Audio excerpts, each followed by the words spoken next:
100টি দয়ার মধ্যে 100 খানা রহমতের মধ্য থেকে একখানা দয়া আল্লাহ রাব্বুল আলামিন সারা পৃথিবীর মধ্যে বন্টন করে দিয়েছেন। একখানা দয়া ভাগ ভাগ করে সমস্ত প্রাণীদের মধ্যে দিয়ে দিয়েছেন। একটু অল্প দয়া আমরা নিজের ভাগে পেয়েছি, আমাদের মধ্যে দিয়েছেন গরু, ছাগল, ভেড়া, কুকুর, শৃগাল, যতগুলো আল্লাহর মাখলুকাত রয়েছে ওই সমস্ত মাখলুকাতের মধ্যে একখানা দয়াকে আল্লাহ রাব্বুল আলামিন ভাগ করে দিয়েছে। অল্প দয়া আমরা পেয়েছি, তার কারণে আল্লাহ রাব্বুল আলামিন যে অল্প দয়াটা আমাদেরকে দিয়েছেন, আমরা যতটা ভাগে পেয়েছি তার কারণে আজকে আমরা নিজের ছেলে মেয়েকে ভালোবাসি, নিজের ছেলেকে চুমু খাই, নিজের ছেলেকে আদর যত্ন করি, নিজের ছেলেকে আদর করি, স্নেহ করি নিজের ছেলের জন্য। খাবার দাবার, জামা কাপড় থেকে নিয়ে চিকিৎসা পর্যন্ত নিজের ছেলের জন্য যত জিনিসের প্রয়োজন সমস্ত জিনিসের ব্যবস্থার জন্য পৃথিবীর বুকে আমরা কাজ করি।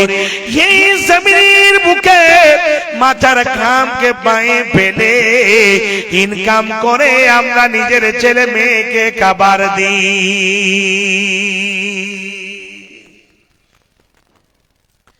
যুবক ভাই, আমার বাপজান, আমার মা জননীরা,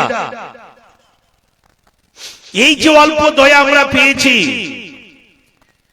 ছেলেকে ভালোবাসি, মেয়েদের ভালোবাসি, নিজের স্ত্রীকে ভালোবাসি, নিজের মা বাবাকে ভালোবাসি,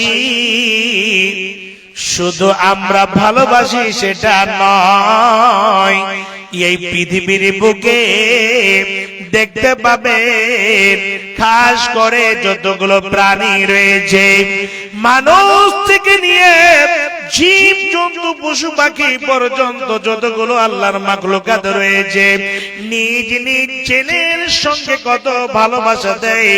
নিজের ছেলে যদি আজকে আপনার একটা ছেলেকে হঠাৎ করে যদি কেউ থানা থেকে উঠিয়ে নিয়ে চলে যায়, আপনি দৌড়াতে দৌড়াতে যাবেন, গিয়ে প্রধানকে গিয়ে বলবেন, এমএলএ সাহেবকে গিয়ে বলবেন, মেম্বার সাহেবকে গিয়ে বলবেন, আমার ছেলেটাকে কেন যেন উঠিয়ে নিয়ে চলে গিয়েছে, আমার ছেলেটাকে ছাড়াতে গিয়ে যদি 50,000 টাকা লাগে, লক্ষ টাকা যদি লাগে, আমি দেওয়াতে প্রস্তুত রয়েছি, আমি দেওয়ার জন্য তৈরি রয়েছি, আমি আপনাকে দিয়ে দিচ্ছি, যান আমার ছেলেটা যেন সেই জেলের মধ্যে বন্দী হিসাবে না থাকে, আমার ছেলেটাকে যেন বন্ধ না রাখে, আমার ছেলেটাকে যেন তাড়াতাড়ি করে ছেড়ে দাও। নিজের ছেলেকে ছড়াবার জন্য হাজত যেন বন্ধ না রাখে, জেলে যেন না থাকতে হয়, এই মা বাবা এইদিকে দৌড়াচ্ছে, এইদিকে দৌড়াচ্ছে, আবার টাকা দিতে প্রস্তুত, 50,000, 1 লক্ষ, 1.5 লক্ষ যা লাগবে তাই দিতে আমি তৈরি রয়েছি, এই টাকা লেন, কিন্তু যে আমার কলিজার টুকরা সন্তান আমার ঘাট থেকে বের হয়ে গিয়েছে, আমার কলিজার টুকরা সন্তানকে ধরে নিয়ে চলে গিয়েছে, সেই কলিজার টুকরা সন্তানকে আমার হাতে নিয়ে এসে দাও।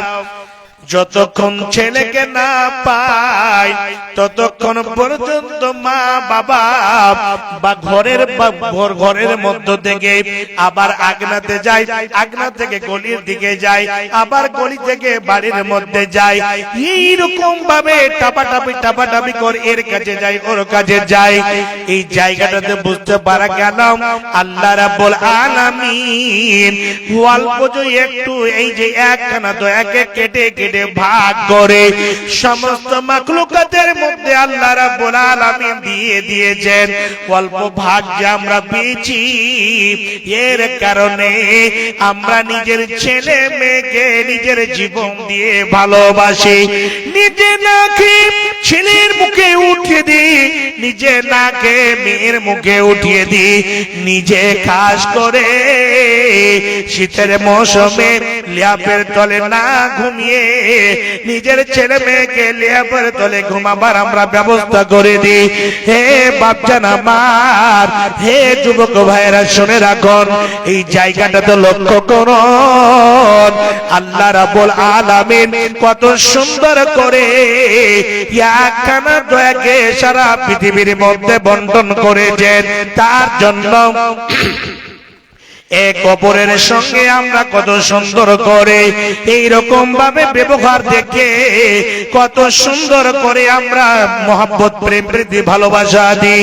শুধু তাই নয়, একটা যদি মুরগিকে দেখবেন, সেই মুরগিটা নিজের বাচ্চাগুলোকে উঠিয়েছে, বাচ্চা ছোট ছোট বাচ্চা, সেই বাচ্চাগুলোকে ছিলে আবার নেওয়ার জন্য ইদিক উদিকে উড়াউড়ি করছে। এই মুরগির মা বাচ্চার মা দেখে নিয়েছে, বুঝতে পেরে নিয়েছে এই বাচ্চাগুলোকে উঠিয়ে নিয়ে চলে যাবে। চট করে নিজের ভাষা দিয়ে ওই বাচ্চাগুলোকে ডেকে নিজের ডানার মধ্যে, দুটো ডানার মধ্যে ঢুকিয়ে নিয়ে একেবারে বসে থাকে। এইরকম ভাবে চীনের সঙ্গে যেন এইরকম ভাবে যুদ্ধ চালু করে দেয়। দেখতে পাবেন, মোবাইলে দেখতে পাওয়া যায়, অনেক জায়গাতে দেখতে পাবে সাপ এসে বাচ্চাগুলোকে ধরতে যাচ্ছে, আবার মা নিজের বাচ্চাগুলোকে বাঁচাবার জন্য ওই সাপের সঙ্গে যেন লড়াই চালু করে দেয়। এটাই হচ্ছে দয়া, এটাই হচ্ছে মায়া, মহব্বত প্রেম প্রীতি ভালোবাসা। ছেলেকে বাঁচাতে হবে, চিলের সঙ্গে যুদ্ধ, সাপের সাথে যুদ্ধ, যেন আমার বাচ্চাকে কেউ না নিয়ে যেতে পারে। তার জন্য মা একেবারে প্রচেষ্টা চালিয়ে যাচ্ছে নিজের ছেলেকে বাঁচার জন্য। বাপজান আমার, এইরকম হিসাবে সবাই নিজের বাচ্চাকে ভালোবাসে, নিজের ছেলে মেয়েকে ভালোবাসে। দেখতে পাবেন ওই কিছু উড়ন্ত পাখিগুলো বাঁশের মধ্যে, কোন গাছের মধ্যে বাসা করে থাকে। সেই মা, হে হায়রে জন্মদাতা মা, নিজের মা কেমন করে নিজে খাবে, নিজের বাচ্চাকে খাওয়াবে না। ওই পাখিগুলো ছোট ছোট বাচ্চাকে বাসার মধ্যে রেখে সকাল বেলায় উড়তে উড়তে জমির মধ্যে আসে, নিজে খেয়ে আবার কিছু এইরকম চোঁচের মধ্যে খাবার নিয়ে উড়তে উড়তে গিয়ে সেই নিজের বাচ্চার চোঁচটাকে গুলে দিয়ে দেখতে পাবেন ওই ছোট ছোট বাচ্চাগুলোকে নিজের চোঁচির দ্বারা আবার ছোট বাচ্চাগুলোকে খাইয়ে দেয়। পৃথিবীর বুকে যতগুলো মাখলুকাত রয়েছে, যতগুলো প্রাণী রয়েছে, সমস্ত মাখলুকাত নিজ নিজ বাচ্চার সাথে, ছেলে মেয়ের সাথে যেন ভালোবাসা দেয়, মোহাব্বত করে, স্নেহ করে, নিজে সুন্দর করে বুকে সাজিয়ে রাখে। হে বাপজান আমার, হে যুবক ভাইরা শুনে রাখুন, আল্লাহর কাছে 99 খানা দয়া রয়েছে, 99 খানা রহমত রয়েছে। একখানা দয়া, একখানা রহমতকে সারা পৃথিবীর মধ্যে বন্টন করে দিয়েছেন। তার জন্য আজকে একজন বেনামাজি, একজন দাগাবাজ, একজন জেনাকর, একজন শয়তান, এই জমিনের বুকে খাবার পাচ্ছেন, একজন নামাজিও খাবার পাচ্ছেন, একজন এই রকম ভাবে দাগাবাজও খাবার পাচ্ছেন, একজন সুদখোরও খাবার পাচ্ছেন, একজন নামাজিও খাবার পাচ্ছেন।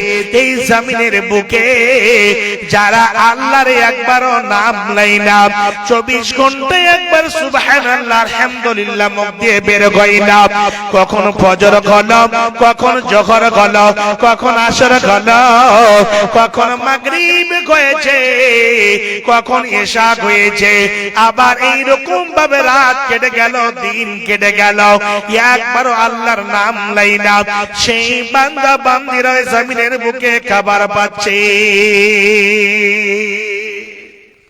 আল্লাহ কি বলেছেন যে তুমি নামাজ পড়ো না, রোজা রাখো না,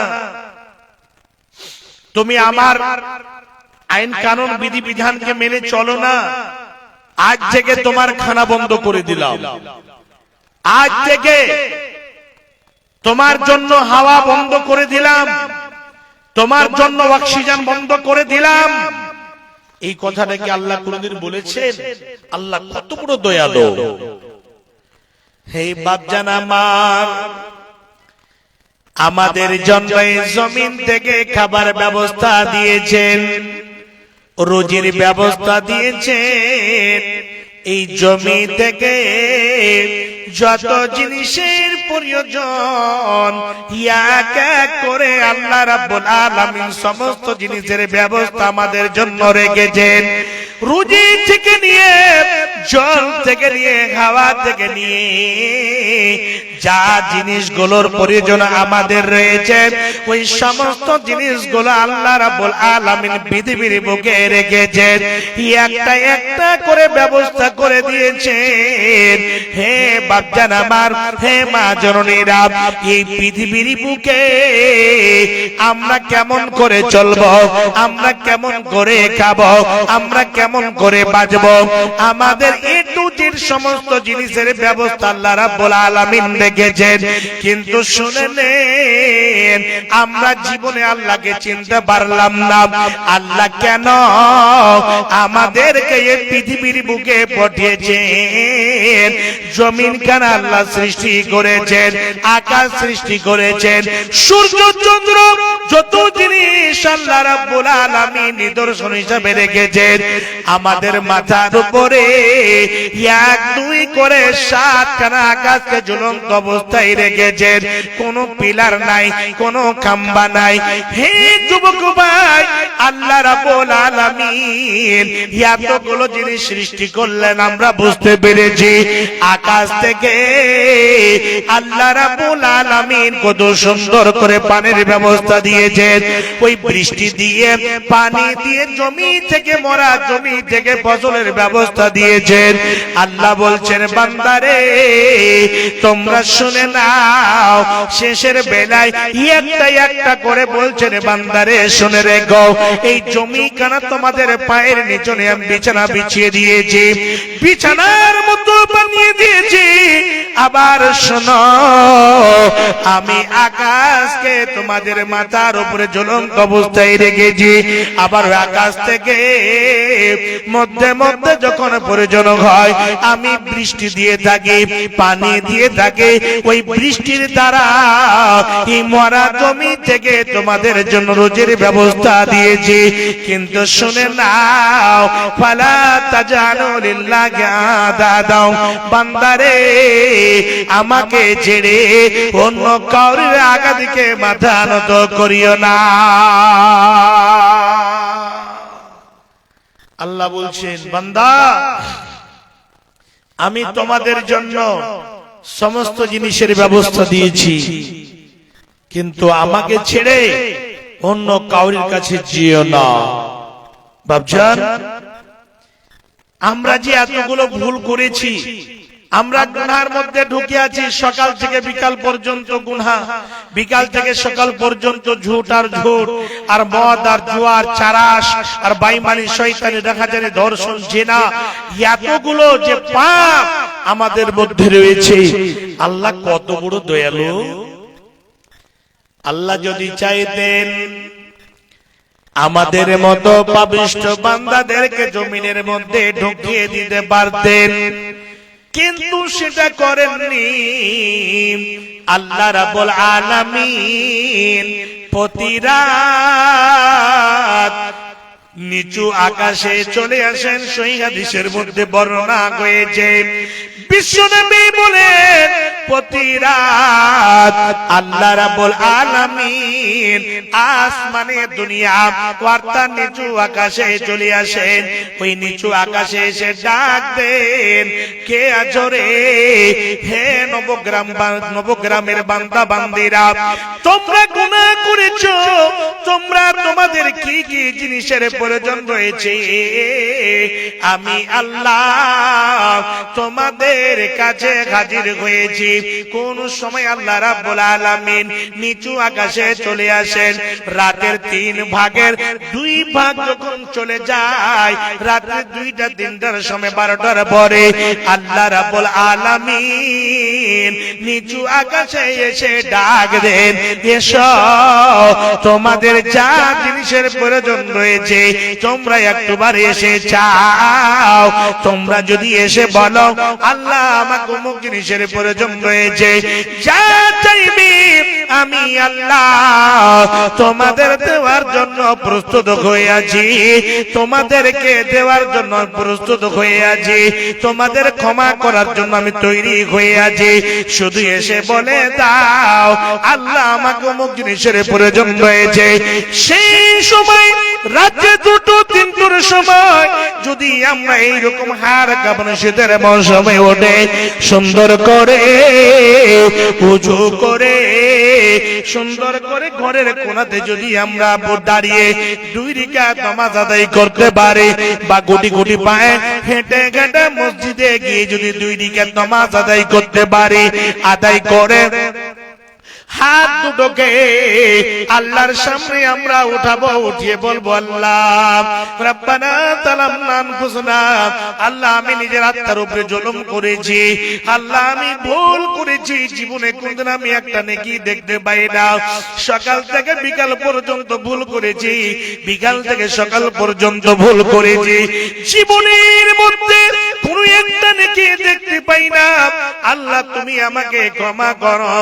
এই কথাটা বলে যদি চোখ দিয়ে 1 ফোঁটা জল যদি ঝরাতে পারেন, 1 ফোঁটা জল যদি আপনার চোখ দিয়ে বেরিয়ে আসে, শুনে নেন বিশ্বনবী বলেন যারা আল্লাহর ভয়ে ক্রন্দন করবে, যাদের চোখ দিয়ে জল ঝরবে, আল্লাহর ভয় অন্তরে চলে এসেছে, সেই বান্দা কখনো আল্লাহর জাহান্নামে যাবে না।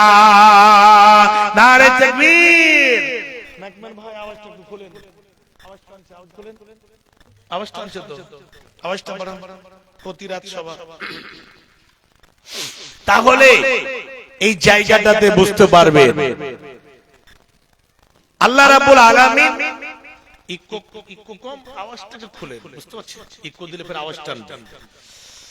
এই জায়গাটাতে যদি চোখ দিয়ে পানি ঝরাতে পারেন আল্লাহর কাছে গিয়ে, আল্লাহ আমি ভুল করেছি, তুমি আমাকে ক্ষমা করো, ক্ষমা না করলে আমি এখান থেকে দূরে সরব না, যতক্ষণ ক্ষমা না করবে আমি এখান থেকে যাব না, আমি ক্ষমা নেব।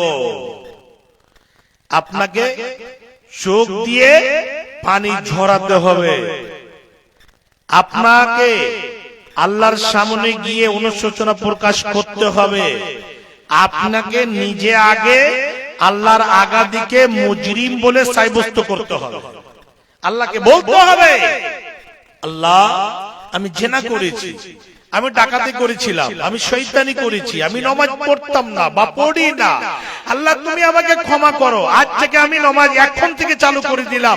মানে জীবনে যা ভুল হয়েছে সমস্ত ভুল আল্লাহর কাছে রেখে দিতে হবে, দিয়ে বলতে হবে আল্লাহ তুমি আমাকে ক্ষমা করো।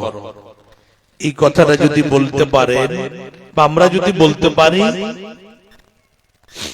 চোখ দিয়ে যদি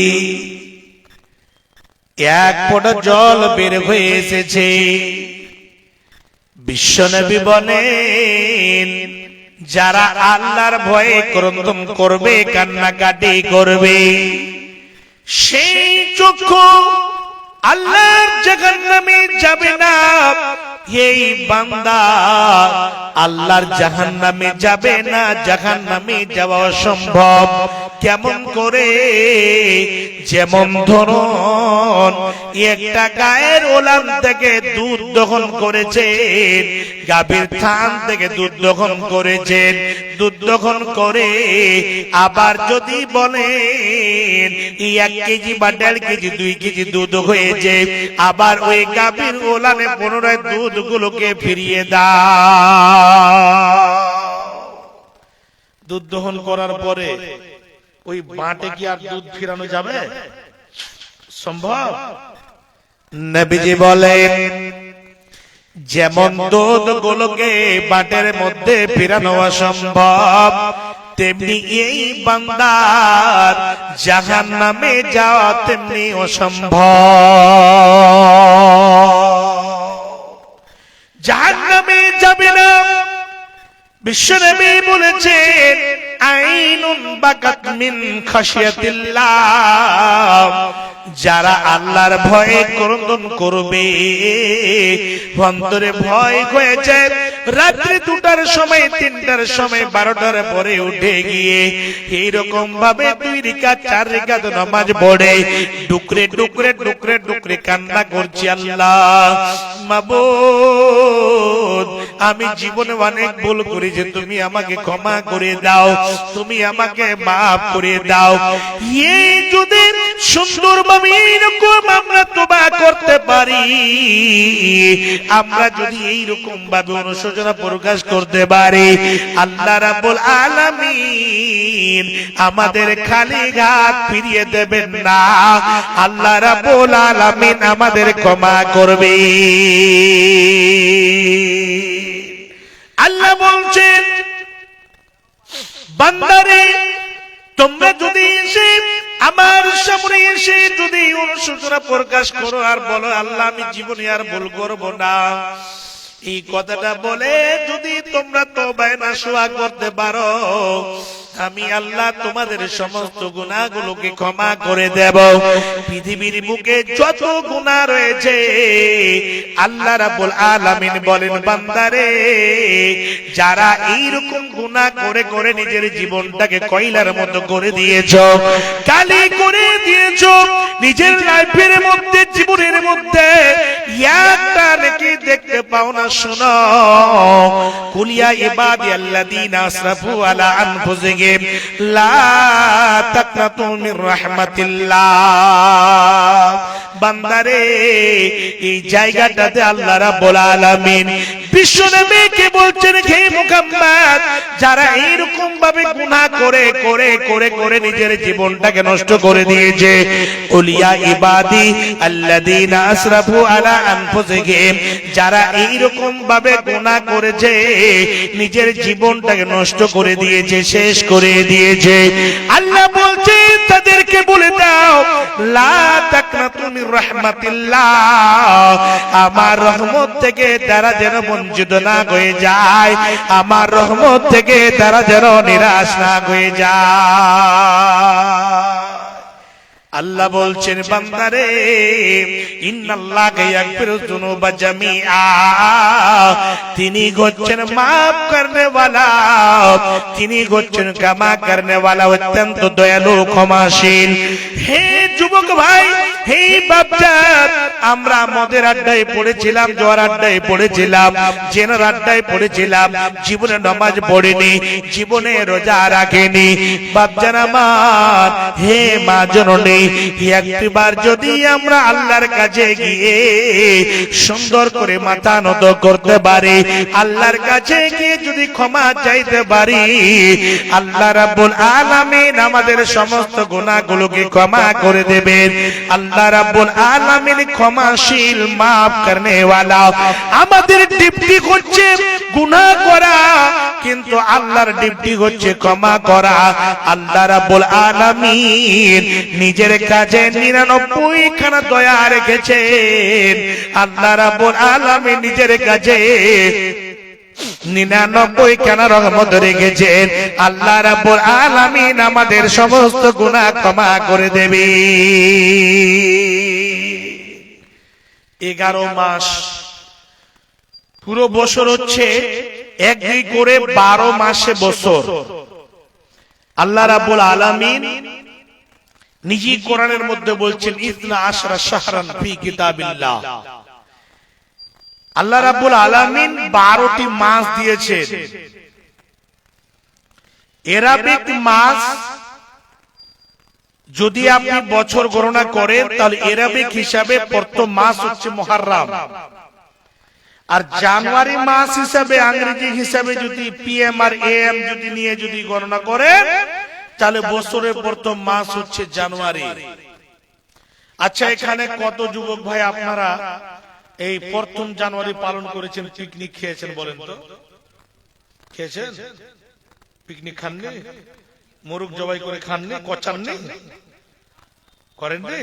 আর করে থাকলো কি হুজুর বলবো নাকি? এখন ভেজাল করবো নাকি? হাইরে হাইরে, বাপের নাম না জানে পাকারকে সালাম। প্রথম জানুয়ারি পালন এত করে করলো যে মুরগা থেকে নিয়ে খাসি থেকে নিয়ে কত কি যে কেটে খেলো। বুড়ো মা বাবা বাড়িতে আছে, খাবার পাই না। মা বাবা বাড়িতে বসে আছে, একটা মিষ্টি পাই না। আর এই দিকে বন্ধু বান্ধবকে নিয়ে আবার কি করলো, চললো ডিজা নিয়ে, গাড়িতে লাগিয়ে ডিজাকে ছাকাম ছাকাম চলছে। বাঁচাও সাধু বাবা রে, বাঁচাও সাধু বাবা রে। তোমার 14 গোষ্ঠীর বাবা বাঁচাতে পারবে না। অ্যাক্সিডেন্ট যদি হয় তোমার সাধু বাবা বাঁচাবে? চালিয়ে দিল গান। আর চালিয়ে দিয়ে ওখানে গিয়ে আবার ডিজা বাজছে আর চলছে সারা দিন। মুরগা রান্না করলো, ভাত রান্না করলো, খাবার দাবার খেয়ে শেষের দিকে কি করছে, আবার ডিজা বাজাতে বাজাতে কি করলো, বাড়ি ফিরে আসলো। ছেলে মেয়ে, আব্বা কোথায় গিয়েছিলে? কি ব্যাপার, দেরি কেন হলো? বলছে আর বলিও না, একটু ঘুরতে গিয়েছিলাম। অথচ বাড়িতে খাবার নেই, বিবির শরীরে একটা কাপড় নাই ভালো, ছেলে মেয়ের শরীরে একটা কাপড় নাই। আর ন্যাংটার বাচ্চা গেল কোথায়? পিকনিক মানাতে। জি, যদি এইরকম জানুয়ারি মাসে স্বাগতম জানা, মোবারকবাদ জানা যদি হতো, তাহলে এরাবিক মাস হিসাবে প্রথম বছরের মাস হচ্ছে মুহররম। নবীজি, সাহাবী, তাবেইন, তাবা তাবেইন, এগুলো নবী পক্ষ থেকে, তাবেইন, তাবা তাবেইন এদের পক্ষ থেকে কি কোনো এরকম আছে যে প্রথম বছরের প্রথম মাসকে স্বাগতম জানাতে হবে, আহলান সাহলান মারহাবা বলতে হবে, মোবারকবাদ জানাতে হবে? আরে আপনার মতো মাথা মোটা মুসলমান এই জমিনের বুকে থাকা করতে না থাকাই ভালো ছিল। আপনার যদি মাথাতে বিবেক যদি থাকতো, যদি খাস করে আপনার বিবেক যদি থাকতো, আপনার যদি বুদ্ধি থাকতো, আপনি যদি মানুষের যদি পথে চলতেন, তাহলে আপনি এটা মনে করতেন 2025 সালে আমার বয়স ছিল 50, এখন 51 তে ঢুকে গেল। আমার 2025 সালে আমার বয়স ছিল 25, 26-এ পড়ে গেল। 2025 সালে আমার বয়স ছিল 30, 31-এ পড়ে গেল। এর মানে আমি কবরের দিকে আগিয়ে গেলাম, কবরের দিকে আগিয়ে গেলাম, কবরস্থানের দিকে আগিয়ে গেলাম। সেই সমাজে আপনি তওবা করতে ফিরে আসতে নাকি আপনি উল্লাস তাফাল্লিং, আর এই দিকে আপনি একেবারে বাদ্যযন্ত্র নিয়ে গান বাজনা নিয়ে বেরিয়ে গেলেন। আর দিয়ে একেবারে জানুয়ারি মাসে কিছু মানুষ একদম জানুয়ারির মতো নিজের ব্যবহার করতে লাগলো। জি, এই জায়গাটাতে প্রয়োজন ছিল যে আপনাকে তওবা করা, আল্লাহর দিকে ফিরে আসা, 2 রাকাত নামাজ পড়ে আল্লাহর কাছে অনুশোচনা প্রকাশ করা। এই জন্য কয়েকটা লাইন বলছি। নতুন বছর আগমনে, নতুন বছর আগমনে খুশির কিছু নয়, ভেবে দেখো জীবন থেকে একটি বছর ক্ষয়। নতুন বছর আগমনে খুশি কিছু নয়, ভেবে দেখো জীবন থেকে একটি বছর ক্ষয় পূর্ণ করার সুযোগটুকু খানিক ধসে যায়। আজরাইলের বার্তা বুঝি ভেসে আসে বা নতুন বছর আগমনে খুশি কিছু নয়, ভেবে দেখো জীবন থেকে একটি বছর ক্ষয় পূর্ণ করার সুযোগটুকু খানিক ধসে যায়। আজরাইলের বার্তা বুঝি ভেসে আসে ভাই। নতুন দিনে আমার কাছে নতুন কিছু নাই, সময় আছে এসো তবে তওবা করি ভাই। এটাই বিবেকে থাকার প্রয়োজন ছিল, কিন্তু মানুষ আর মানুষের পরিচয় দেয়নি, অমানুষের পরিচয় দিয়েছে। বাপজান আমার, এই 11 মাস আল্লাহ রাব্বুল আলামিন প্রতিটি রাতে আমাদের ধন সম্পদ, টাকা পয়সা, খাবার দাবার, জামা কাপড়, যা জিনিসের প্রয়োজন দেওয়ার জন্য, আমাদের গুনাহ ক্ষমা করার জন্য, আমাদের যা জিনিসের প্রয়োজন দেওয়ার জন্য প্রতিটি রাতে নিচু আকাশে চলে আসেন। আর আসার পরে ডাক দেন। তো আমরা যদি সেই সময় বিছানাতে একটা পশুর মতো যদি ঘুমিয়ে থাকি, আমরা জীবনে জানি না কখনো ফজর হলো, বিলাসবহুল ঘরে আমরা ঘুমিয়ে থাকি, অট্টালিকা টেলস বিছানো ঘর, একেবারে মুয়াজ্জিন সাহেব আযান দিচ্ছে, হাইয়া আলাস সালাম,